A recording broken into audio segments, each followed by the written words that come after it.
Hello and welcome to BQ Prime. A very good morning to all the viewers. I'm Hiral Raja. Clearly, the markets do continue to trade under pressure today as well. We are trading below the 19,300 mark. But clearly, you have Bank Nifty that's outperforming the benchmark indices, but no major gains. It's pretty much on the borderline, but in the green. As mentioned earlier as well, that we have been witnessing a lot of stock-specific action over the last couple of trading sessions, and that's a similar trend that we have been witnessing today as well. What's interesting to see is the way the IT pack has been trading under pressure in today's session. Let's welcome in our guest Ambareesh Baliga to get us more in terms of the individual stocks and see what one could be doing with all of them. Ambareesh, good morning and welcome to the show. Good morning.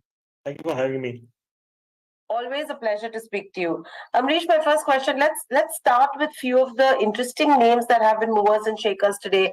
Manappuram Finance, a block deal that happened on this counter in today's session, on the back of which some moves coming in there. What's your view on the Manappuram Finance and what would you advise investors to do?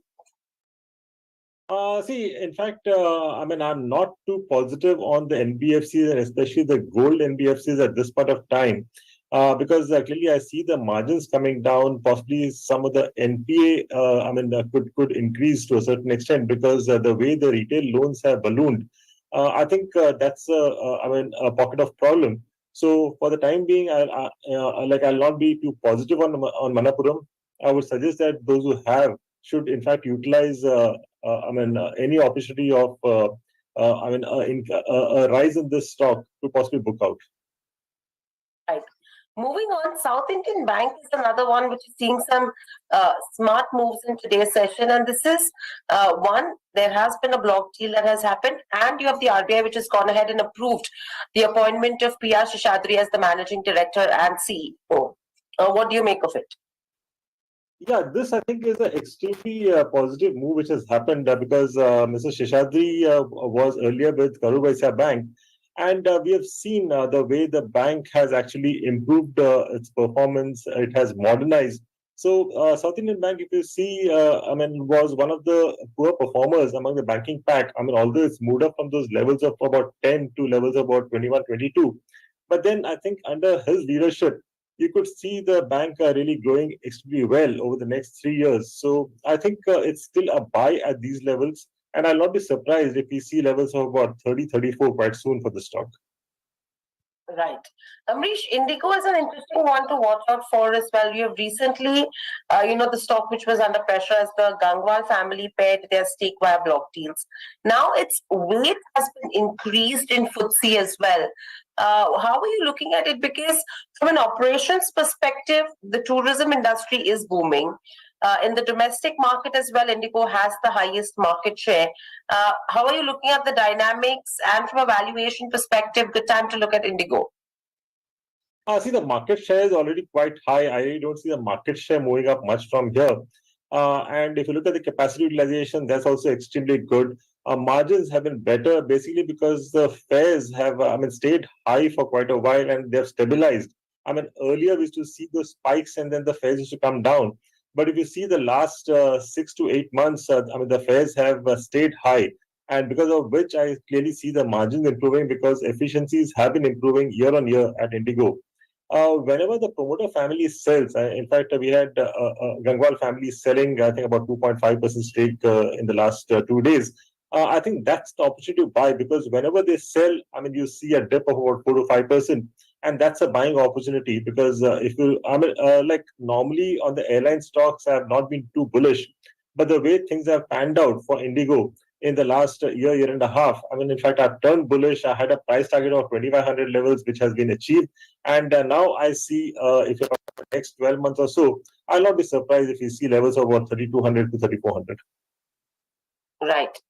Moving on, PVR Inox has been an interesting one since last week on the back of the success of the latest Hindi films.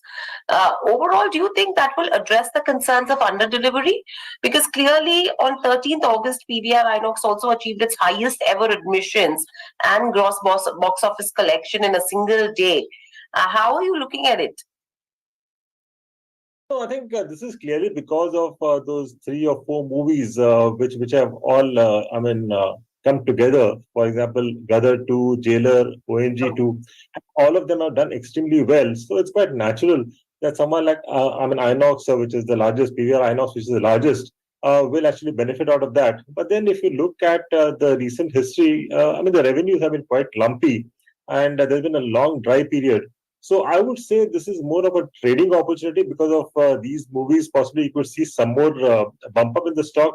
But then this is not an investment grade stock at this point of time. Unless you, have that visibility that you will have decent number of such movies coming in. And unfortunately, in this business, you cannot have that visibility. Hmm. Right, so that's going to be an interesting one to watch out for. Another one which is trading under pressure is the Jain Irrigation. They are looking to raise around 200 odd crores for preferential allotment of equity share warrants. How are you looking at a Jain Irrigation? Because clearly, in terms of the first quarter, we did see a 32% up move. And overall, there was, from a business perspective as well, how are you looking at it? I think the business has been good in this space, but the issue with Jain Irrigation was its balance sheet. And in fact, they have repaired it to a certain extent. And you look at the latest earnings, you have the order book at about 2,000 crores. The growth has been 20% despite project business, which was the mainstay earlier. That business reducing. And they have been concentrating more on retail, where the margins are better. So if one has patience, this is a stock to stay on with because we have seen levels of that. 100 plus, 160 plus about 5-6 years back, and after that they had those problems. So now I think it's slowly getting back on track. Again, I'm not saying that it will go to those levels, but surely from the current levels we can see levels of about 74 to 78 for the stock. Right. Moving on, Havells India is another one that has been in focus as well. Post first quarter numbers and seeing the seasonality of it, what would you advise investors to do with the Havells? Because now they've also planned to set up a refrigerator manufacturing unit in Rajasthan itself. Exactly. In fact, their focus area going ahead also would be white label business for exports, which is similar to Amber. But then, you look at the other brands which they have. Like a brand like Lloyd's, which they had bought about 5 years back, the integration has been quite good. 20% of the top line is now Lloyd's.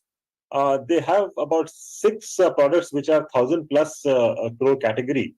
Although their total revenue is 16,000 crore plus, but these six categories are in fact giving them 1,000 crores plus per category, which is cables and wire, consumer lighting, fans, residential switch gears, and ACs. So clearly, they are leaders in those.